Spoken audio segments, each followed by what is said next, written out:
Graça e paz, amados. Amém. Quero expressar a minha alegria, o meu contentamento de estar conhecendo mais uma parte da minha família. Eu tenho familiares em toda a face da terra, tenho irmãos em toda a face da terra, e eu louvo a Deus por estar conhecendo mais alguns dos meus irmãos. Amém, amados? Quero apresentar a minha esposa, a missionária Miriam, que há 32 anos suporta essa cruz, né? E quero desde já agradecer ao pastor José pela acolhida, por nos receber aqui esta noite. Louvo a Deus por estar nesta noite na casa de Deus. Eu sou assembleiano por berço, mas é interessante que minha formação teológica, toda ela é batista. Todos os cursos que fiz foram com os irmãos batistas, e por isso eu me sinto bem à vontade no vosso meio. Amém, amados? Estivemos agora há poucos dias ministrando ali na igreja Sal e Luz em Santa Bárbara do Oeste, que é uma igreja oriunda do movimento batista. Eles receberam uma renovação de Deus, tornaram-se uma igreja renovada, que crê no Espírito Santo. Por isso receberam um convite para se desligarem da convenção e formaram essa nova igreja, Igreja Sal e Luz, uma igreja a exemplo de vocês aqui, uma igreja renovada. Graças a Deus por isso. Amém, amados? Eu queria meditar convosco. Confesso que me pego completamente surpresa, embora que na verdade a gente nunca é pego surpresa, porque a comunhão com Deus, independente de estarmos de férias, independente de estarmos ausentes dos trabalhos da igreja que dirigimos, a nossa comunhão ela é alimentada diariamente, né? A gente tem o nosso período devocional diário com Deus para manter acesa a chama do Espírito Santo na vida. Glória a Deus. Eu vim em palavras rever minha sogra, meu sogro, meus familiares, e acabei ministrando 2 noites aqui. Chegamos na terça, né? Terça-feira, quarta estávamos ministrando ali na Assembleia de Deus, e hoje, pela misericórdia do Senhor, estamos aqui. E amanhã, bem cedo, estaremos retornando a São Paulo. Glória a Deus. Eu queria meditar com você no Salmo 37, por gentileza. Abra sua Bíblia. Bom, vocês estão acostumados aqui com gordura, né? Com tutano, comida forte. Então hoje eu vou dar um caldinho para vocês. Amém? Glória a Deus. Tenho certeza que o pastor José, a pastora, os demais obreiros sempre trazem aqui. Podem permanecer sentados como estão. Nós vamos trazer uma palavra reflexiva e vamos abordar aí alguns dos versículos deste texto. Vamos refletir no Salmo 37. Irmãos, vivemos neste momento o limiar de um novo ano. Um novo ano. E alguns equivocadamente se apropriam da palavra kairos, né? Tempo de Deus, para, sem fundamento, profetizarem um novo tempo para si mesmos, um novo tempo para outras vidas. Mas um novo tempo, irmãos, só nasce para quem faz aliança com Cristo. Um novo tempo só acontece na vida de quem se coloca à sombra da cruz. O Evangelho não faz mágicas. Deus não faz mágicas. Deus faz milagres. E para viver os milagres de Deus, é necessário que cada dia estejamos na presença de Deus. A Bíblia diz que o segredo do Senhor é para os que o temem. E todos nós sabemos que temer a Deus significa amá-lo acima de toda e qualquer outra coisa que não seja o próprio Deus. Amá-lo acima de todas as coisas. Ele foi me indicar para ministrar, agora tem que trabalhar, né, pastor? Glória a Deus. Eu falei para ele: olha, chega lá, eu quero ficar quietinho lá atrás, quero ouvir a palavra, me alimentar. Glória a Deus. Nós encontramos aqui o primeiro versículo, neste limiar de 2013, 2014. É hora da gente parar para refletir um pouco sobre a nossa semeadura, os nossos projetos de vida, os alvos conquistados, né? Quando inicia-se um novo ano, a gente faz uma porção de metas para alcançar os objetivos. E ao final do ano, a gente acaba descobrindo que as promessas de Deus na nossa vida, todas elas foram cumpridas. Tudo que Deus prometera, Ele cumpriu. Deus não fica devendo a ninguém. Ainda que devemos sempre lembrar que as nossas vitórias, as nossas conquistas, as nossas bênçãos nos advêm no tempo de Deus, não é no nosso tempo. Mas a verdade é que ao final de um ano como esse, você para pensar, para refletir e descobre que Deus é fiel, que Deus não deixa a desejar. Mas se a gente, por um outro lado, parar para pensar sobre si mesmo, os propósitos que fizemos com o Senhor, as promessas que fizemos ao Senhor, descobrimos que não cumprimos sequer um terço delas. Deixamos a desejar. A nossa sorte é que o Salmo 103, no versículo 14, nos ensina que Deus olha para a nossa estrutura e lembra-se de que somos pó. Estamos abrigados na misericórdia do Senhor, na misericórdia do Senhor. Estamos em pés pela misericórdia do Senhor. Mas eu olho para esse texto e vejo aqui algumas lições importantes, alguns segredinhos importantes para não só um ano de vitória, mas uma vida de vitória em Cristo. Pegar meu relógio, porque o pastor não pega o microfone, né? Glória a Deus. Diz o primeiro versículo: não te indignes por causa dos malfeitores. Malfeitores sempre houveram no mundo e sempre haverão. Filhos de Belial, homens perversos, seres abomináveis que muitas vezes utilizados pelo inimigo nos infligem o mal, nos atingem, nos perseguem. Vivemos hoje mais do que nunca um tempo de indignação por vermos uma sociedade corruptora, valores invertidos, e muitas vezes essas situações negativas, aflitivas, nos atingem. O texto fala-nos da indignação como coisa negativa, porque indignarmos-nos contra as injustiças sociais é legítimo. Indignarmos-nos contra o Estado que deixa o menor abandonado pelas ruas das cidades é legítimo. Nos indignarmos contra o sistema de saúde falido, que não atende a população. Em toda e qualquer cidade brasileira que você for, a saúde está falida, porque investir em saúde não rende votos, lamentavelmente. Então a indignação, até um certo ponto, ela é positiva.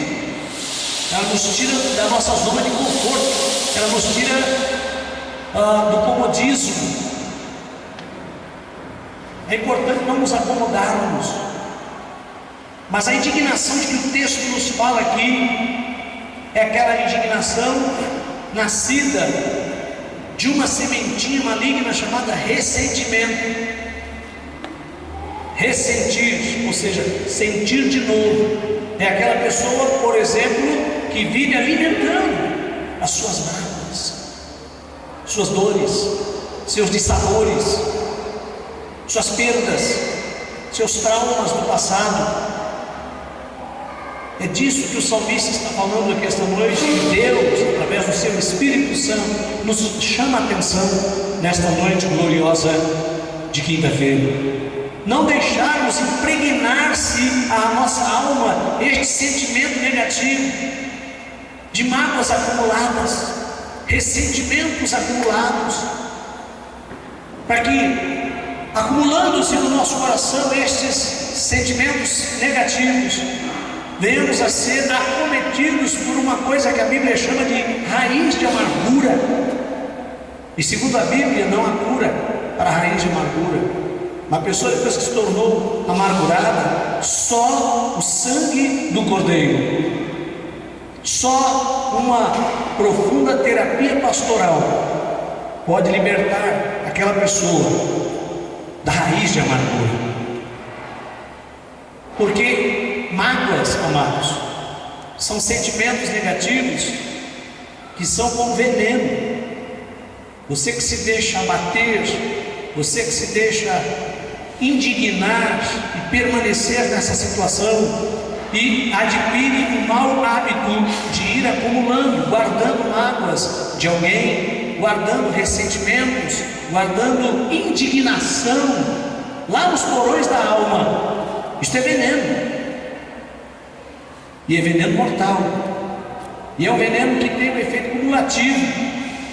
Uma pequena dose de mágoa hoje, uma outra pequena dose de mágoa amanhã, uma outra pequena dose de mágoa depois de amanhã, de sabores, ressentimentos, desapontamentos, situações negativas, e que nós nos deixamos dominar por elas.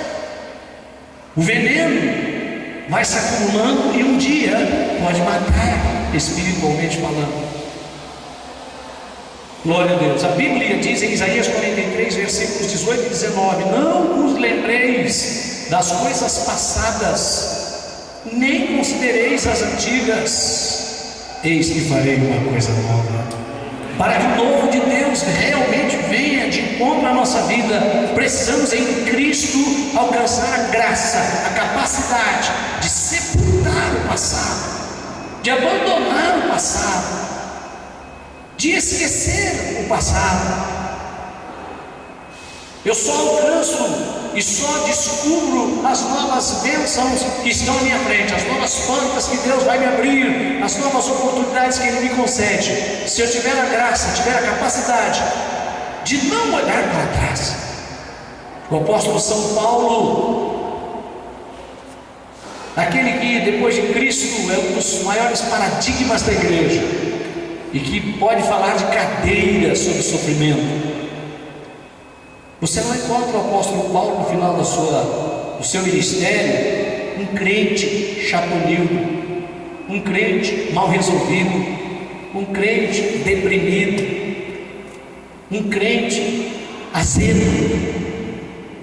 Não, você encontra o apóstolo Paulo dizendo: porque deixando as coisas que para trás ficam, prossigo para o alvo, pelo prêmio da minha eterna e soberana vocação em Cristo Jesus.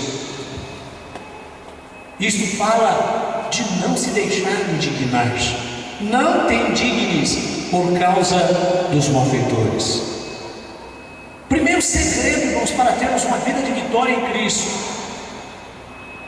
é termos a graça de, como a Bíblia diz, examinarmos tudo e retermos o que é bom, porque assim nos ensina a palavra de Deus.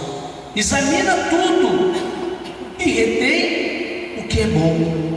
O que não é bom, você deleta, você deixa de lado e vai acumulando valores eternos, vai acumulando o que é de bênção para a sua alma. Não vos lembreis das coisas passadas, nem considereis as antigas. Quantas pessoas que não conseguem ser felizes, e se não são felizes, não conseguem fazer outras pessoas felizes, porque uma pessoa infeliz é incapaz de fazer outras felizes, porque estão presas a dissabores do passado, mágoas do passado, ressentimentos do passado, prejuízos do passado, traições do passado.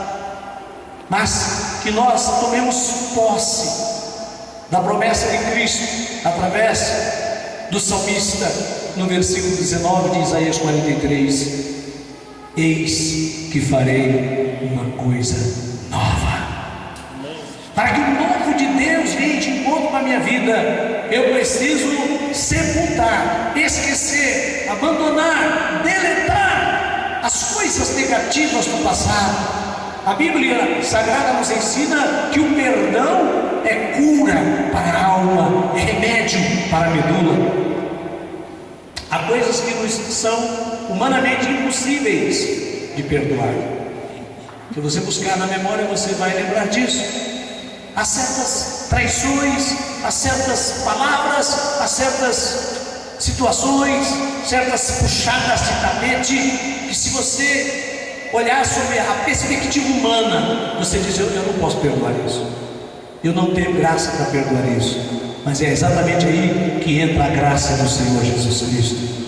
Senhor, dá-me graça para eu abandonar o passado, dá-me graça para eu perdoar, dá-me graça, até se necessário for, pedir perdão a quem eu não ofendi. Dá-me graça, porque eu preciso fazer a diferença na minha família, na minha igreja, na minha comunidade, no meu trabalho, enfim, em torno daqueles que orbitam a minha volta.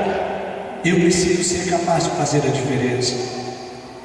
A palavra de Deus nos diz, amados, em 2 Coríntios capítulo 5, versículo 17: mas agora quem está em Cristo, nova criatura é. As coisas velhas já passaram, e eis que tudo se fez novo.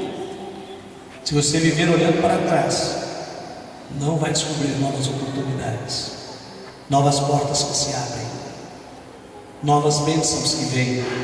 Portanto, em nome de Jesus, tome este conselho da palavra de Deus esta noite, para frente, para o alto, para o alvo que é Jesus. Amém? Não te indignes por causa dos malfeitores, nem tenhas inveja dos que praticam a iniquidade, porque cedo serão ceifados como a erva e murcharão como a verdura. Segundo conselho prático, não fazermos comparações. A palavra inveja aqui vem no sentido de comparação, porque às vezes nós, enquanto servos de Deus, ao invés de fazermos o que diz ali, Provérbios 3, verso 6, que nos diz: reconhece-o em todos os teus caminhos e ele endireitará as tuas veredas, nós começamos a fazer comparações. Por que que ela pode e eu não posso? Por que que ele pode e eu não posso? Por que que ele tem e eu não tenho? Por que que ela tem e eu não tenho? E nós precisamos aprender a viver na dependência do Senhor, amados. É este o sentido desta expressão: não tenhas inveja dos que praticam iniquidade. Não se compare com quem não serve a Deus.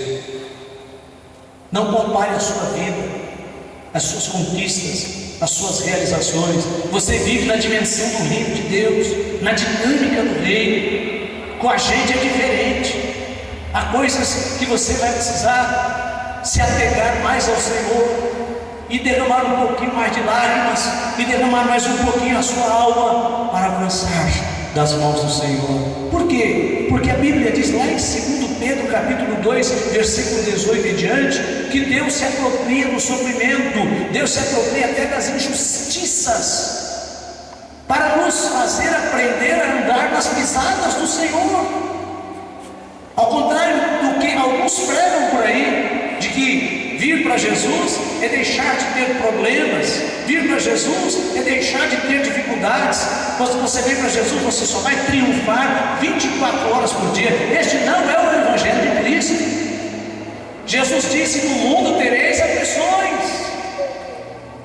E ele diz mais: inicia a frase dizendo: glória a Deus, que no mundo, que não devemos esperar nada deste mundo, além de aflições. Ele diz assim: tenho-vos dito isto, para que em mim tenhais paz. No mundo, só aflições. Não espere coisas boas deste mundo, irmãos. A nossa vida está vinculada à graça de Cristo. A nossa vida está vinculada inteiramente ao Senhor. A nossa ligação com Cristo deve ser 24 horas por dia, cada momento. Amém? Amém. Não tenhas inveja dos que praticam a iniquidade, porque cedo serão arrancados, murcharão como a erva. Viva na presença do Senhor. A vitória de quem vive na presença do Senhor, ela pode até aparentemente demorar um pouco mais, mas ela é uma bênção concreta, que não se desfaz, não se desmancha. A Bíblia diz que o tempo e o modo são do Senhor. Amém? Terceiro segredinho, versículo 3: confia no Senhor. Primeiro segredo: não deixar ir entrar no coração, não deixar a mágoa acumular, o ressentimento. Segundo segredo: não viver nos comparando com ninguém. Deus tem uma história linda para você. Deus tem um particular com você. O projeto de Deus para a tua vida já está desenhado. Você não precisa se comparar com ninguém. Busque a Deus, viva na presença de Deus, e Deus vai te levantar poderosamente. Amém. Glória a Deus. Os teus inimigos não vão sequer poder morrer, segundo diz o Salmo 23. Alguns dizem: Senhor, seria bom se os meus inimigos todos morressem. Não, eles não podem morrer. A Bíblia diz no Salmo 23: preparas perante mim uma mesa na presença dos meus inimigos. Eles precisam estar vivos, eles precisam estar saudáveis, eles precisam estar com saúde, para verem o teu triunfo, a tua vitória, para verem a justiça de Deus sobre a tua vida. Romanos 8,33 nos diz que é o Senhor quem nos justifica. Você não precisa ficar se justificando, você não precisa ficar contando a tua história, você não precisa ficar se defendendo. O Senhor é quem vai te justificar. Glória a Jesus. O Senhor é quem vai abrir as portas. Ele está com você nesta luta e nesta jornada. Verso 3. Glória a Deus. Confia no Senhor. Às vezes a gente sofre algumas decepções porque confia em pessoas. Fulano vai me ajudar, mas aí de repente o fulano desaparece. O governo vai me ajudar, mas aí de repente mudam os seus programas de governo, os decretos caem, novos decretos surgem, novas leis, e a gente vai sofrendo decepções e dissabores ao longo da vida. E aí vem um conselho bíblico: confia no Senhor. Não confie na sua capacidade intelectual, no seu preparo acadêmico. Não confie em pessoas. Não confie na sua força. A Bíblia diz: maldito o homem que confia no homem. E quando a Bíblia diz maldito o homem que confia no homem, está falando do seu homem interior, no próprio homem. Maldito o homem que confia no homem e que faz do seu braço com força. Irmãos, ai de nós se não for a misericórdia do Senhor. Cada dia, confiemos no Senhor. Amém? Confiemos no Senhor. Ele tem o melhor para mim e para você. Isaías 55 nos diz a palavra de Deus: porque os meus pensamentos não são os vossos pensamentos, nem os meus caminhos são os vossos caminhos, porquanto os meus pensamentos e os meus caminhos são mais elevados do que os vossos pensamentos e os vossos caminhos. Talvez há um ano atrás não estava no pensamento do anjo desta igreja, e nem nos seus planos estar aqui neste belíssimo galpão, mas já estava nos pensamentos de Deus, já estava nos planos de Deus. E a Bíblia nos diz em João 42 Senhor, bem sei eu que tudo podes e que nenhum dos teus pensamentos podem ser impedidos. Eu quero profetizar em nome de Jesus a esta igreja. Os irmãos descansem no Senhor, confiem no Senhor, porque Ele proverá tudo o que for necessário para o alavancar desta obra, porque esta obra é de Deus. Não tenham cismas, não tenham medo, ainda que o inimigo use alguém, porque ele usa os seus. E às vezes não se assuste, o inimigo usa até crente, basta dar brecha. Pedro era discípulo de Jesus e o inimigo usou ele. Não se deixe atemorizar, não se deixe atemorizar. Descanse, confie em Deus, porque Ele é o provedor desta obra. Ele é Jeová Jireh, o Deus provedor. Amém. Quero voltar daqui um ano nesta igreja e não tenho dúvida em dizer, encontrá-la superlotada para a glória do nome do Senhor Jesus Cristo. Confia no Senhor. É fácil dizer eu confio. Difícil é na hora H, na hora do estreito, da prova. Quarto segredo, verso 3 ainda do Salmo 37. Faz o bem, confia no Senhor e faz o bem. Esta frase, faz o bem, fala de semeadura. Fala de semeadura. Às vezes a pessoa passa o ano inteiro semeando mal. Semeia mentira, semeia traição, semeia engano, semeia fingimento, semeia hipocrisia, semeia desobediência, e vai semeando sementes ruins, nefastas, nocivas para todas as áreas da vida, e no final do ano querem colher bênçãos, frutos maravilhosos. Mas quem semeia pimenta não colhe maçã. Quem semeia pepinos não colhe alface, ou pera, ou mamão. A nossa semeadura, ela é exatamente fruto, ou melhor, a nossa colheita é fruto da nossa semeadura. Fruto da nossa semeadura. É disso que o salmista está dizendo aqui: semeia o bem, faz o bem. Pastor, em 2013 realmente eu andei dando aí umas pisadas, lançando à terra algumas sementezinhas aí que não valeram a pena e não valem a pena. Lembro que citei há poucos no início desta reflexão, Salmo 103, versículo 14: o Senhor olha para a nossa estrutura e lembra-se de que somos. Se você em 2013 teve algumas sementes lançadas à terra que não foram sábias, que não foram de bênção, faça um propósito com Deus. Daqui para frente eu só vou semear semente boa, semente de bênção. Eu vou fazer o bem. Eu quero ter colheitas abundantes de vitórias, de bênçãos. Eu vou semear o amor, eu vou semear a sinceridade, eu vou semear a santidade, eu vou semear a retidão, eu vou semear a obediência. A palavra hoje, pastor, está muito banalizada, mas é segredo de bênçãos. Quando o servo de Deus, a serva de Deus, honra o seu pastor, honra aquele a quem Deus estabeleceu como anjo da igreja. É segredo de bênção isso. Amém, queridos? Faz o bem. Correndo para o final, versículo 4. O quinto segredinho: deleita-te também no Senhor, e Ele te concederá o que deseja o teu coração. Agrada-te do Senhor, e Ele satisfará os desejos do teu coração.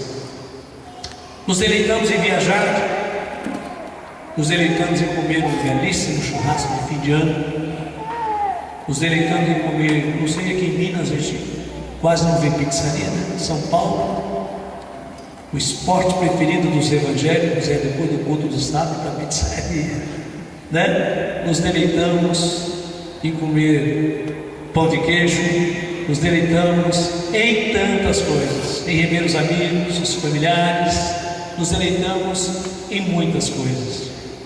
Nos deleitamos quando fazemos uma prova e passamos e temos a perspectiva de um novo curso, de uma nova realização na vida. Nada disso é pecado. Deleitar-se não é pecado, a não ser deleitar-se no pecado. Mas o que a ênfase no Salmo 37 nos traz, no seu versículo de número 4 esta noite, é que nós precisamos aprender a nos deleitarmos também na presença de Deus.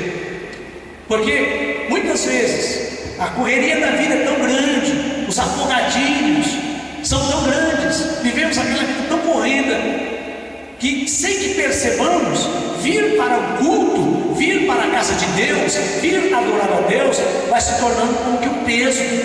Puxa, está quase na hora do culto, né? Que problema, que correria, torna-se um fardo vir para a casa de Deus, torna-se um problema. Ou bem lembrar, hoje é dia de culto, se eu não for, o pastor vai pegar no meu pé, a pastora vai pegar no meu pé. Servir a Deus vai se tornando como que um fardo, e é isso que o salmista está nos aconselhando a deixarmos de lado esta noite. Vir para a casa de Deus deve significar um momento especial de alegria, um momento de poder estar num contato mais aproximado com o Senhor, um momento de oferecer a Deus o meu louvor, a minha adoração. Amém, queridos? Deleita-te também. Não é pecado se deleitar em viajar e em tantas outras coisas, mas às vezes a gente só deixa para o relacionamento com Deus a hora da enfermidade, a hora do desemprego, a hora da perseguição, a hora do estreito, nas provações da vida. Aí a gente se torna mais crente, aí a gente ora mais, a gente busca mais, a gente até lê Bíblia. É contra isso que o salmista está pregando aqui.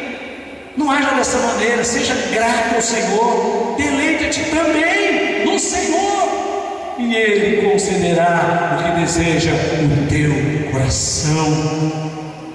Versículo de número 5, sexto segredo: entrega o teu caminho ao Senhor, confia nele e Ele tudo fará. Entregar o caminho ao Senhor significa entregar a Deus o governo da minha vida. Senhor, minha vida está nas tuas mãos, dirige os meus passos, guia os meus passos, Senhor. Eu citei há pouco aqui Provérbios 3, verso 6, que diz: reconhece-o em todos os teus caminhos e Ele endireitará as tuas veredas. Reconhecer Deus no momento de triunfo é melzinho na chupeta, é mamão com açúcar, né? Quando você está por cima, está triunfando, está lá no píncaro da glória, reconhecer Deus é Deus purinho. Mas reconhecer Deus numa fase difícil, no momento difícil, como diz 2 Pedro 2,18, momento de sofrimento, um momento de privação, um momento de injustiças. A Bíblia diz ali em 2 Pedro 2,18 e diante, que Deus permite até as injustiças na nossa vida, e às vezes a gente vai orar a Deus indignado: Senhor, o Senhor não está vendo a injustiça que estão fazendo comigo? Deus permite essas situações para nos aprimorar na fé, para nos trazer para mais junto de si. Amém, amados? Entrega o teu caminho ao Senhor. Não queira dirigir os seus passos, não queira tomar decisões por impulso ou precipitadamente.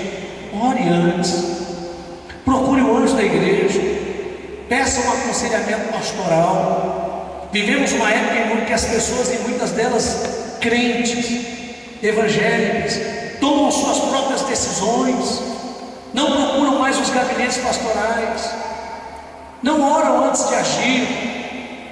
Há em psicologia uma coisa chamada triângulo psicológico: sentir, pensar, agir. Bom seria se nós fizéssemos assim, mas o que ocorre é que a grande maioria das vezes nós sentimos, agimos e depois é que vamos pensar, e aí descobrimos que nos precipitamos, que fizemos bobagem. sentir, pensar, agir. É disso que o salmista está falando aqui. Entrega o teu caminho ao Senhor. Busca o auxílio da palavra de Deus. Lá em Eclesiastes capítulo 10, versículo 3, diz assim: quando se levantar contra ti o espírito do governador, não se mova do teu lugar, porque o remédio é um acordo que aquieta grandes males. Quantas vezes? Na família, no casamento, na vida profissional, o governador se levanta, o espírito do governador. O inimigo usa alguém para nos humilhar, para nos afligir, para nos causar dificuldades. Qual é a tendência natural? Reagir. Mas a Bíblia está nos aconselhando esta noite: quando se levantar contra ti o espírito do governador, não se mexa no teu lugar, não se mova no teu lugar. Deus é que vai te dar a tua honra no lugar do opróbrio. Ali naquela situação de humilhação, de opróbrio, de sofrimento, Deus vai te exaltar.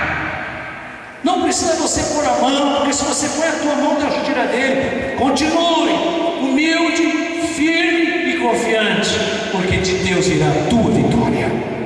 Amém. Versículo de número 7, sétimo segredo: descansa no Senhor. Descansa no Senhor. Deus não opera na ansiedade, amados.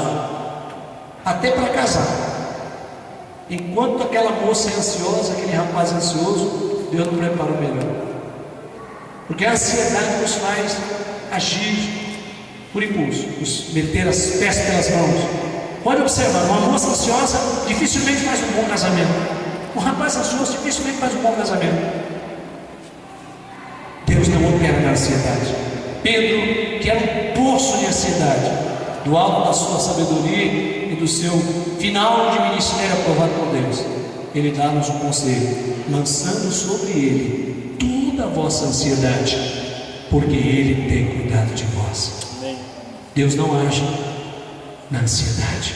Em nome de Jesus, aprenda a descansar no Senhor. Amém. Aprenda que Ele está no controle da tua vida. Você tem um irmão mais velho que é mais forte que você e que vai te defender e que vai se levantar, ainda que o inimigo se levante. Quando ele se levantar, o teu amigo, o teu irmão mais velho, chamado Jesus, já vai estar de pé para te defender. Portanto, descansa nele. Espera nele, diz o verso 7, na parte B. Espera nele. Ah, Deus já me prometeu, pastor, então eu vou meter o pé na porta e vou tomar posse. Esse é um grande erro também que a gente comete. Deus fala com a gente, não é para a gente sair correndo e tomar posse antecipadamente. Não é para a gente ir lá e dizer, agora eu quero, Deus falou comigo, então eu quero. Já. Quando Deus fala conosco, é no sentido de nos tranquilizar. De nos tranquilizar, que vai nos dar o melhor, vai nos preparar o melhor. Ele diz: se quiserdes ouvirdes, comereis o melhor desta terra. Quando Deus fala comigo, quando Deus fala com você, não é para nós metermos o pé na porta, derrubarmos a porta e tomarmos posse antecipadamente. Não. Deus chama, prepara e envia. Deus chama, prepara e envia. É preciso a fase do preparo. É preciso a fase do preparo. Muitas pessoas que tiveram a chamada de Deus quebraram a cara, literalmente, porque apesar da chamada, não se prepararam para serem enviadas. Amém, queridos?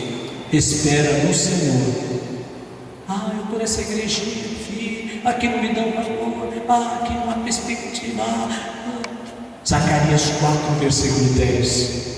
Não desprezeis o dia das pequenas coisas.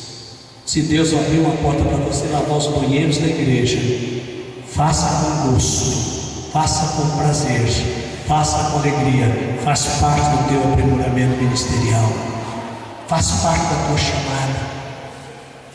Amém. Faz parte. Espera no Senhor. E finalmente, versículo 8: deixa a ira. A palavra de Deus está nos aconselhando aqui a deixar, a abandonar a ira. Ah, mas eu sou assim mesmo, esse é o meu jeito de ser. Eu sou assim, quem quiser gostar de mim, gosta do jeito que eu sou.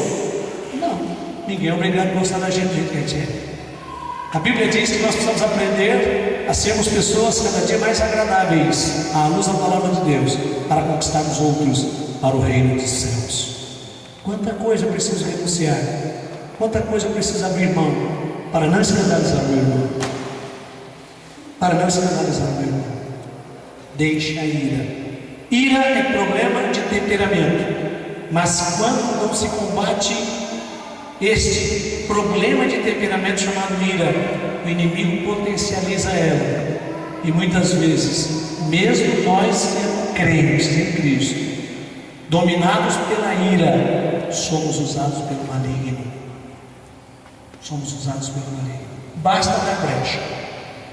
Basta dar brecha.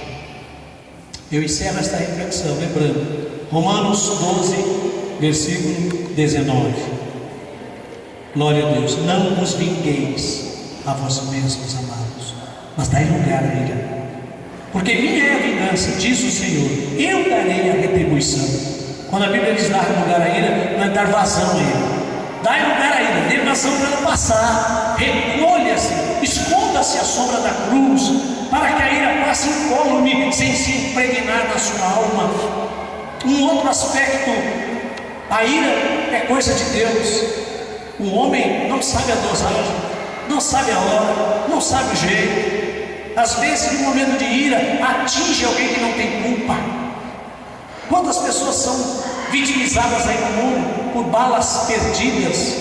Assim é a ira. No momento de ira, se você agir, você pode machucar a quem você ama, você pode atingir a quem não merece. Mas Deus sabe a pessoa certa, a hora certa, o jeito certo, a dosagem certa. Por isso diz o apóstolo Paulo em Romanos 12, 1, aliás, 12, 19: não vos vingueis a vós mesmos, amados, mas dai lugar à ira. Dê lugar à ira de Deus. Descanse no Senhor, Ele vai pelejar a tua peleja. Amém? Amém. Deixe a ira.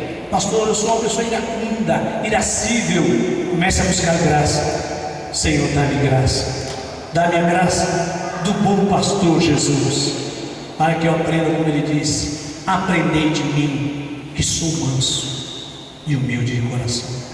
Jesus não disse: eu sou valente, eu sou caro, eu sou brigão, eu sou lutador.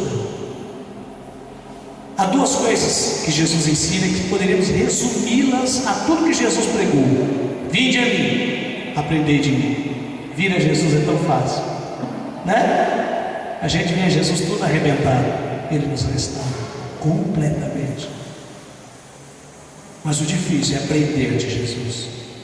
Aprendei de mim, que sou manso e humilde de coração, e encontrareis descansos para as vossas almas. Deixemos a ira de lado. Ela não é ferramenta, ela não é bênção para a nossa vida. Deixa a ira e abandona o furor. O furor nos fala exatamente de agirmos sem medidas. Dá um exemplo aqui: final de ano, época de consumismo. Quantas vezes gastamos com furor?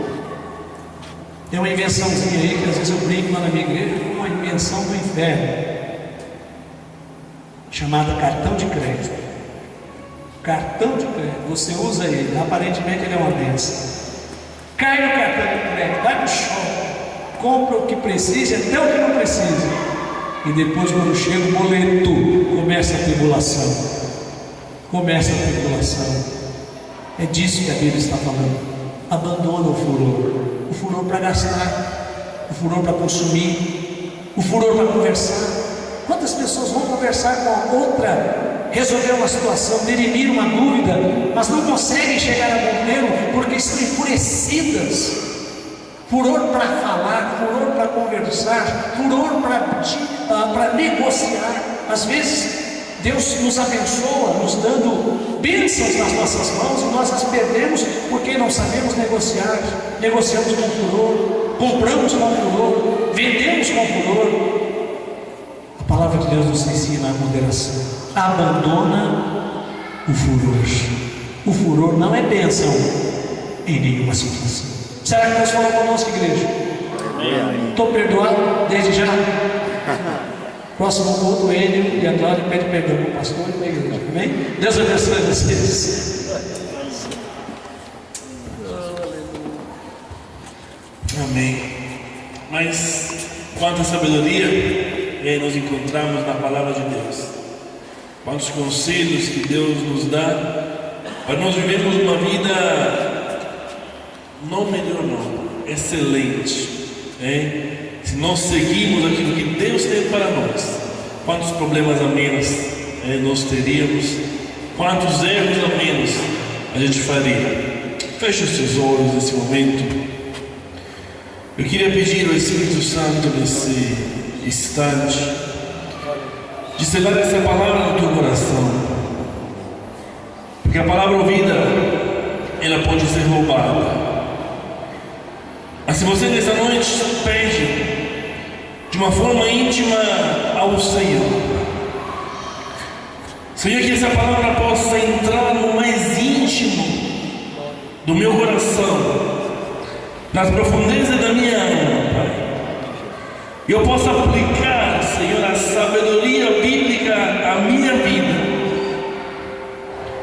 Eu tenho a certeza, Pai, que eu serei bem-sucedido.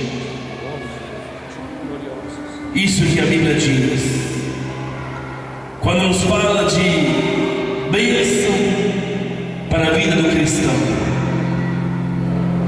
E uma vida totalmente diferente daqueles que não têm o Senhor. É uma vida firme na rocha. É uma vida que não é abalada dos problemas que vêm contra nós, mas é uma vida que é ponderada na palavra de Deus. É uma vida que é forte, é firme.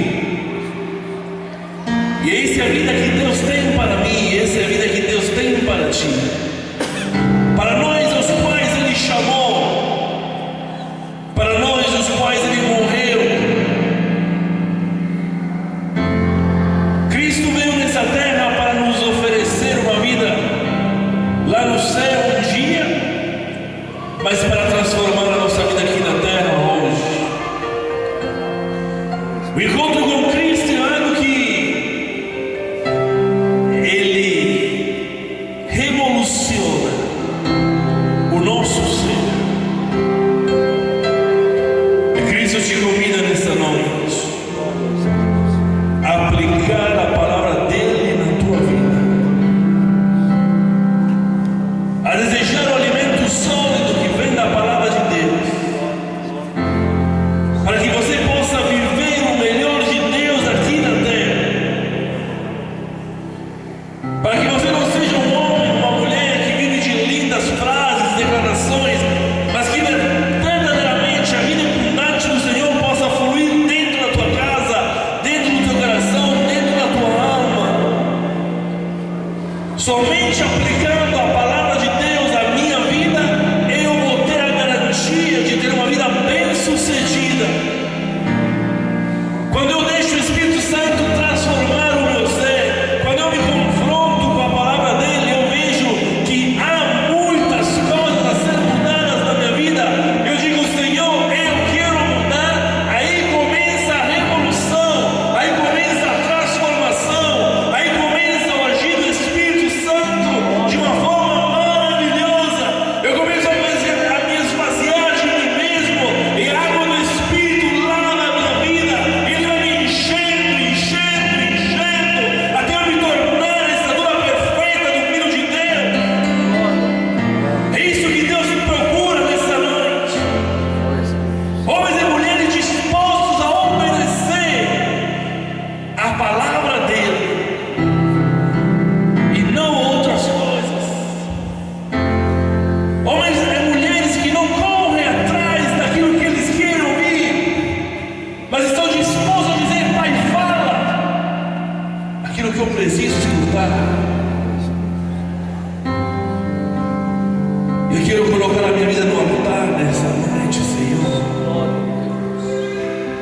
E de todos os pontos que eu escutei, mostra-me, Pai, o que eu tenho que mudar. Se for 1, 2, 3, se for todos, Pai, que eu tenha a humildade suficiente de dizer: eu vou mudar nisso.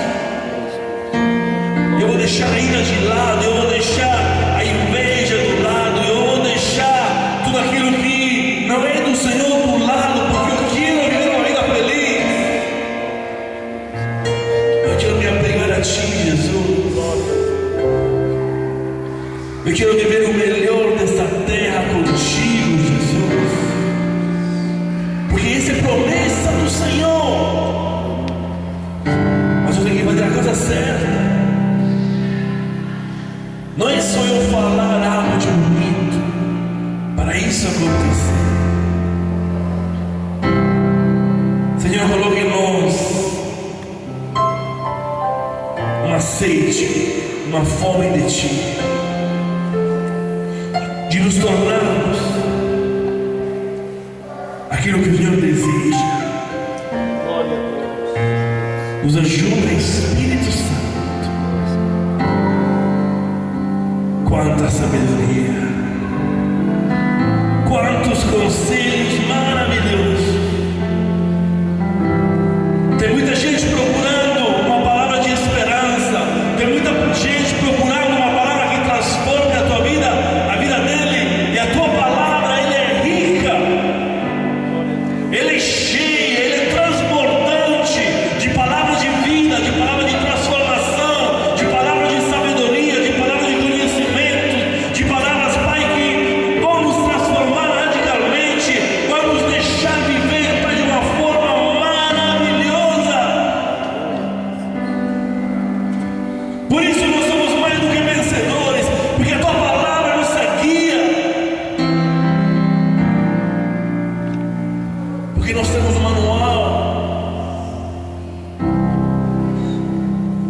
Agora, é preciso seguir o manual.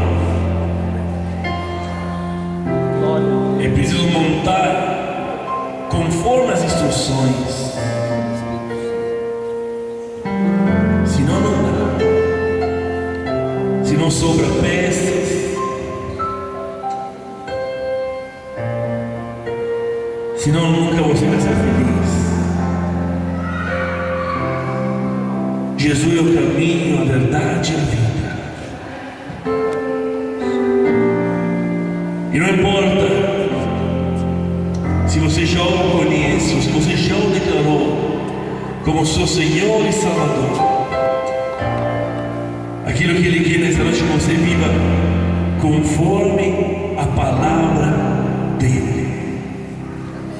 A palavra liberta, a palavra transforma, a palavra nos instrui, a palavra nos corrige, Ele nos exorta, mas Ele também nos levanta, Ele nos orienta. Siga a palavra de Deus e seja feliz. Siga a palavra de Deus e viva em paz. Espírito Santo, que ninguém nada roube os teus conselhos da nossa vida nessa noite, mas que nós possamos voltar às nossas casas para relembrar, Senhor, e ler de novo esse texto e ver tudo aquilo que o Senhor falou conosco e aplicar cada princípio para as nossas vidas e viver as maravilhas que o Senhor tem para conosco. Obrigado, Pai, pela vida do teu servo. Obrigado, Senhor, por como o Senhor usou a vida dele para nos abençoar nessa noite.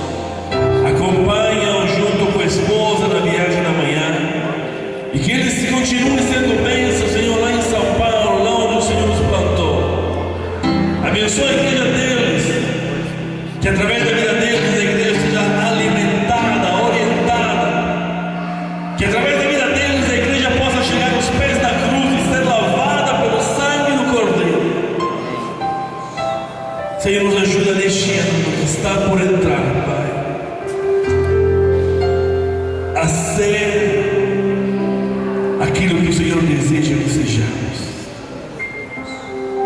Como falamos domingo, Pai, a mudança tem que começar a partir de nós. Obrigado, Espírito Santo, por essa noite tão especial, tão gostosa, tão íntima contigo. Obrigado, Rei dos Reis, pela tua companhia nessa noite. Obrigado, Pai, pelo teu amor que nos abraça. Espírito Santo nos acompanha nas nossas casas, abençoa as nossas vidas, nos protege